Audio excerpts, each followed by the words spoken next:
Hello friends, welcome to எம்எம்டின் கிச்சன். இன்றைக்கி நம்ம சேனல் என்ன பார்க்க போகிறோம்னா ஒரு சூப்பரான எறா பிரியாணி தான் பார்க்க போகிறோம். எறா பிரியாணி ரொம்பவே சூப்பராக இருக்கும். நீங்கள் சிக்கன் மட்டன்லாம் சாப்பிட்டிங்கன்னா அதை விடவே டேஸ்ட்டு நல்லாயிருக்கும். இப்போ வாங்க நம்ம எப்படி செய்கிறதுன்னு பார்க்கலாம். பிரியாணி செய்ய போகிறீங்களோ அதுக்கு தேவையான அளவுக்கு எறா எடுத்து வச்சுக்கோங்க.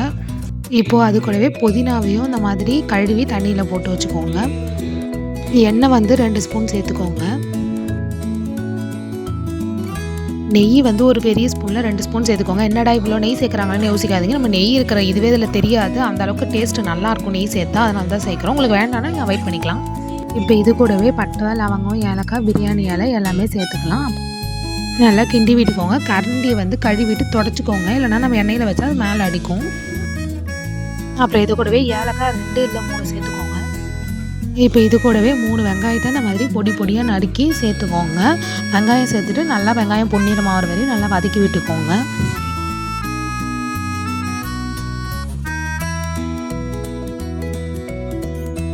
இப்போ இது கூடவே தேவையான அளவுக்கு சால்ட் சேர்த்துக்கோங்க. நம்ம வெங்காயம் வதங்கும் போதே சால்ட் சேர்த்துட்டா இன்னும் நல்லா வெங்காயம் வதங்கும். அதுக்காக தான் சால்ட் ஆட் பண்ணிக்கிறோம். சால்ட் ஆட் பண்ணிட்டு நல்லா வதக்கி விட்டுக்கோங்க.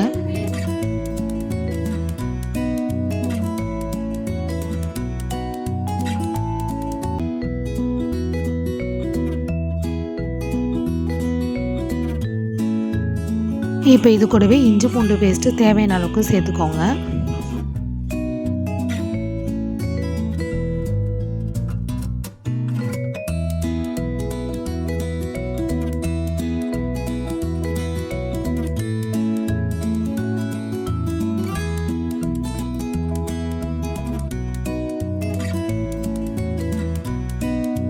இப்போ இது கூடவே நம்ம எடுத்து வச்சிருந்த புதினாவையும் கருவேப்பிலையும் சேர்த்துக்கலாம். கருவேப்பிலை 2 கொத்து உருவி இது கூடவே சேர்த்துக்கோங்க. நல்லா வதக்கி விட்டுக்கோங்க.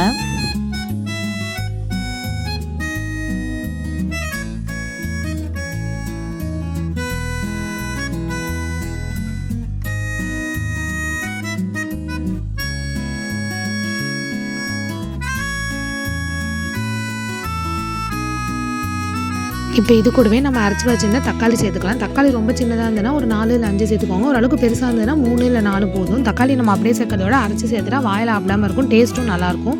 தக்காளி அரைச்சி சேர்த்துட்டு நல்லா வதக்கி விட்டுக்கோங்க. இப்போ இது கூடவே ஒரு 5 இல்லை 6 பச்சை மிளகா சேர்த்துக்கோங்க. பச்சை மிளகா நீங்கள் கட் பண்ணிவிட்டு சேர்க்கறத விட அதை மேலே கொஞ்சோண்டு லைட்டாக அரிஞ்சு விட்டுட்டு அப்படியே சேர்த்திங்கனால இன்னும் நல்லாயிருக்கும். அது வேக வேக அதுவே சரியாயிடும். நல்லா பச்சை மிளகாவை அப்படியே சேர்த்துக்கோங்க. பச்சை மிளகா சேர்த்துட்டு நல்லா வதக்கி விட்டுக்கோங்க. அப்புறமா மஞ்சத்தூள் 1/2 ஸ்பூன் இல்லை 1 ஸ்பூன் கூட சேர்த்துக்கோங்க. அப்புறம் கார மிளகாத்தூள் 2 ஸ்பூன் சேர்த்துக்கோங்க. இப்போ சேர்த்துட்டு நல்லா வதக்கி விட்டுக்கோங்க.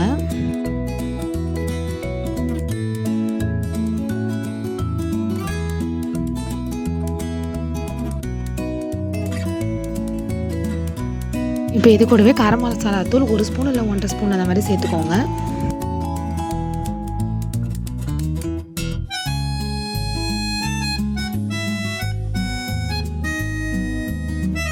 இப்போ நம்ம கழுவி சுத்தம் பண்ணி வச்சிருந்த எறாவையும் இது கூடவே சேர்த்துக்கலாம். எறாவை சேர்த்துட்டு நல்லா வதக்கி விட்டுக்கோங்க.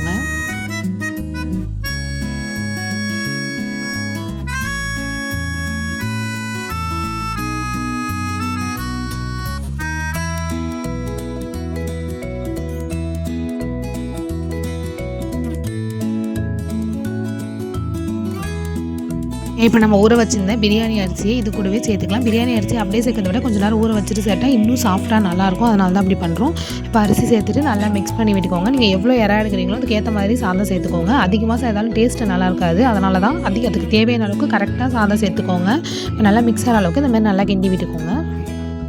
இப்போ நீங்கள் எந்த கிளாஸில் சாதம் அளந்து சேர்த்திங்களோ அதே கிளாஸ்லேயே 3 கிளாஸ் அளவுக்கு தண்ணி சேர்த்துக்கோங்க. வெறும் தண்ணி சேர்க்கறதுக்கு இந்த மாதிரி தேங்காய் பால் தண்ணி சேர்த்திங்கன்னா இன்னுமே டேஸ்ட்டு நல்லாயிருக்கும். அதுக்காக தான் தேங்காய் பால் தண்ணி ஆட் பண்ணுறோம்.